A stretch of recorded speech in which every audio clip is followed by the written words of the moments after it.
જય ગુરુદેવ. જય ગુરુદેવ બાપુ, જય ગુરુદેવ. જય ગુરુદેવ. બાપુ, હા બોલો બોલો. આત્માને કઈ રીતે ઓળખવો? આત્માને ઓળખવો કઈ રીતે? હા, સારું, છેલ્લે સુધી ધ્યાનથી સાંભળજો. ભલે ભલે. પહેલાં એક વાણી સાંભળો, બરાબર? શરીર મધ્યે શ્વાસા, શ્વાસા મધ્યે શબ્દ, શબ્દ મધ્યે સાર, સંતો તમે કરો વિચાર. બરાબર? હવે આપણું શરીર છે ધરતી, આકાશ, વાયુ, જળ અને અગ્નિ, 5 તત્વોનું. બરાબર?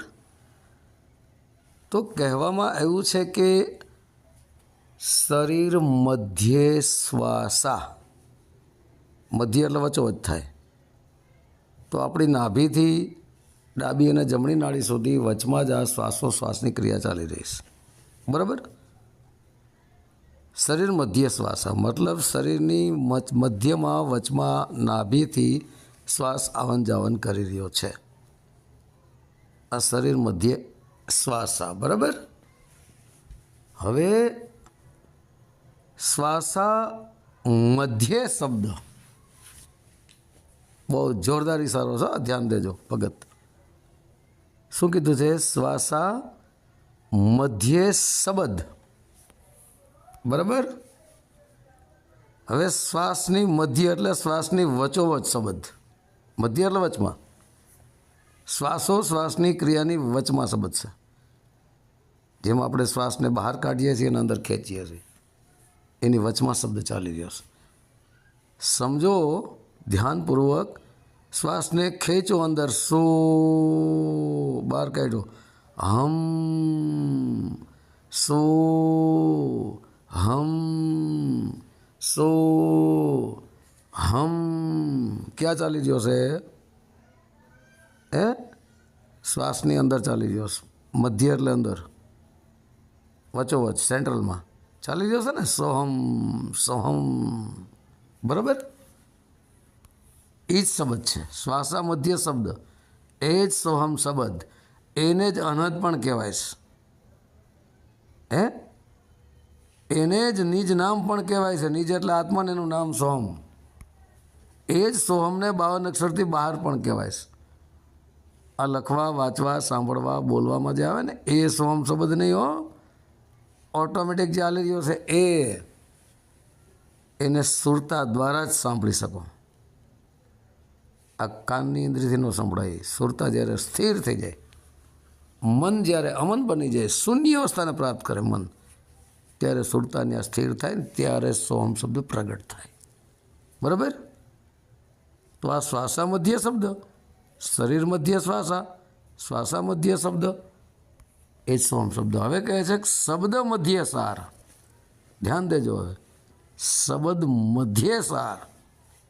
હવે શબ્દની વચમાં સાર છે. શબ્દ મધ્ય સાર,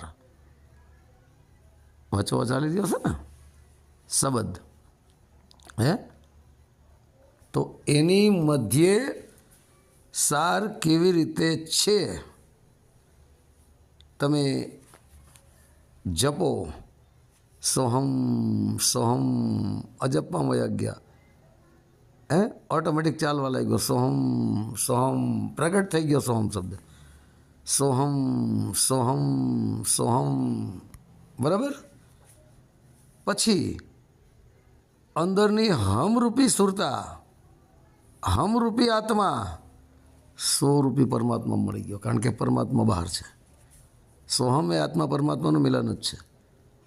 100 એ બહાર છે, હમ એ અંદર છે, આત્મા પરમાત્મા. બરાબર?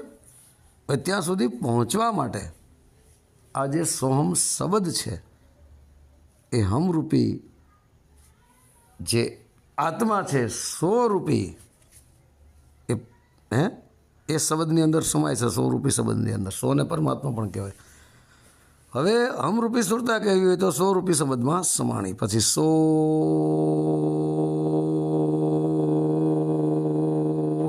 એક રસ શબ્દ ચાલ્યો.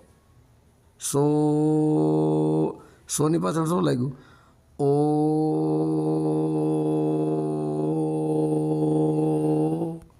અસ્વઈ સોમ છે, ઓઈ ઓહમ છે. એક જ સો શબ્દમાં ઓમ સોમ બે આવી જાય. બરાબર. હવે સો સમાઈ ગયો ઓ રૂપી ઓમમાં. ઓ આવી ગયો, પાછો એક રસ ચલાવો. ઓની પાછળ શું લાગ્યું? અ. પછી એક રસ ચાલશે.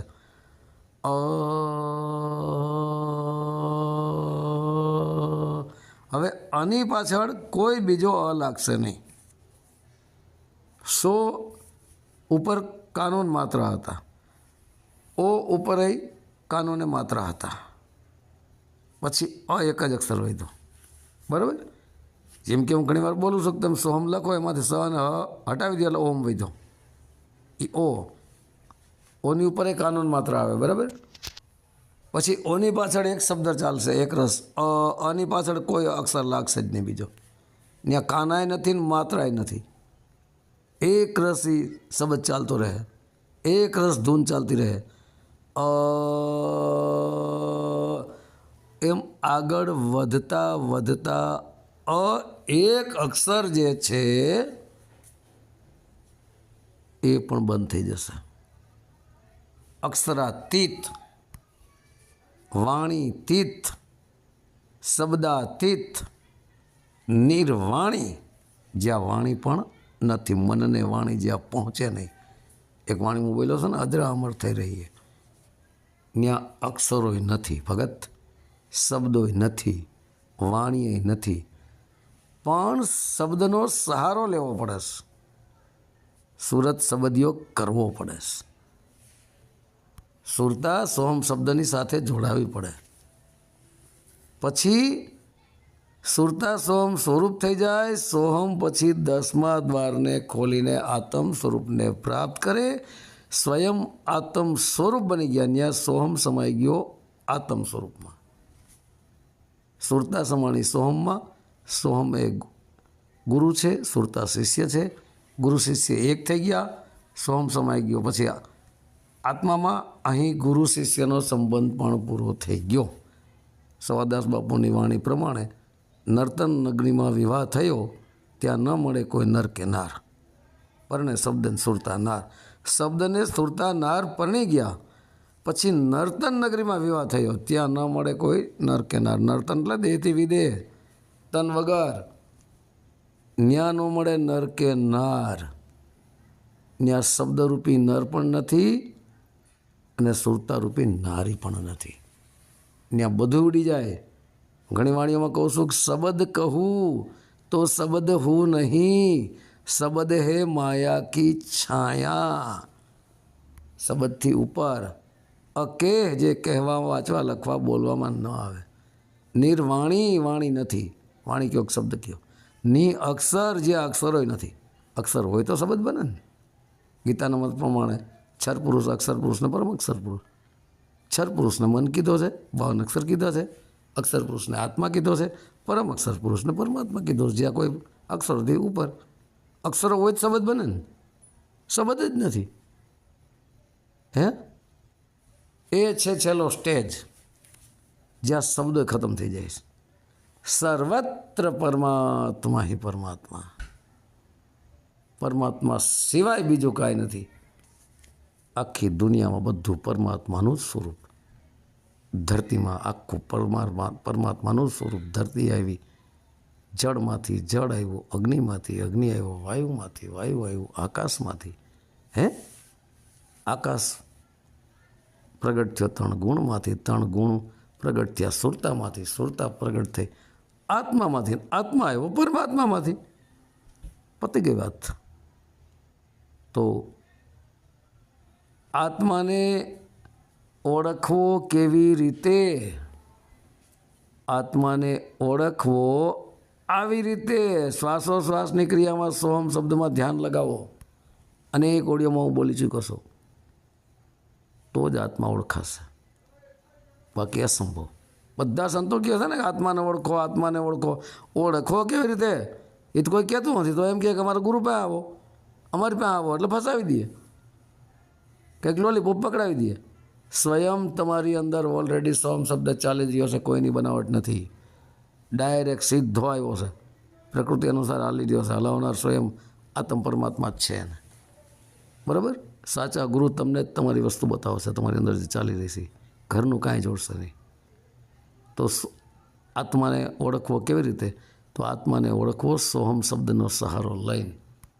પછી તમે ઓળખી લ્યો ને, પછી આત્મ સ્વરૂપ થઈ જાય ને, થઈ જાઓ ને, પછી પરમાત્મ સ્વરૂપને જોતા સાંભળતા ને બોલતા જ બંધ થઈ જાય. છેલ્લો સ્ટેજ છે એને જ કહેવાય દેહથી વિદેહ. દેહ હોય તો પછી બોલે નહીં, હે?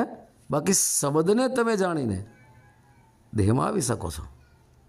પછી સોહમ શબ્દ જે ચાલી રહ્યો શ્વાસોશ્વાસની ક્રિયામાં, ત્યાં સોહમ શબ્દને તમે સાંભળી બધું સંસારમાં પણ રહી શકો છો, બધું કાર્ય કરી શકો છો. પણ સોહમ શબ્દથી ઉપરનો સ્ટેજ આત્માનો છે, આત્માથી ઉપરનો સ્ટેજ પરમાત્માનો છે, જ્યાં કોઈ વસ્તુ છે જ નહીં. બરાબર. તો પહેલાં તો આત્માને જાણવો ખૂબ જરૂરી છે, પછી તમે પરમાત્માને જાણી શકો. आत्म चिन्हे परमात्म चिन्हे सोई, ये भेद काया से बाहर बुझे विरला कोई. आत्म चिन्हे मतलब चिन्हे એટલે જાણો. જે પહેલાં આત્માને જાણે, હે, આત્મ ચિહ્ને પરમાત્મ ચિહ્ને સોય. જેને મતલબ પહેલાં આત્માને જાણ્યો, પછી પરમાત્મ ચિહ્ને સોય, પછી એ પરમાત્માને જાણી શકે છે. પહેલાં તો આત્માને જાણવો પડે છે. પરમાત્મા તો બહુ છેટો છે, બરાબર. તો હવે જય ગુરુદેવ. સત્ય સનાતન ધર્મની જય.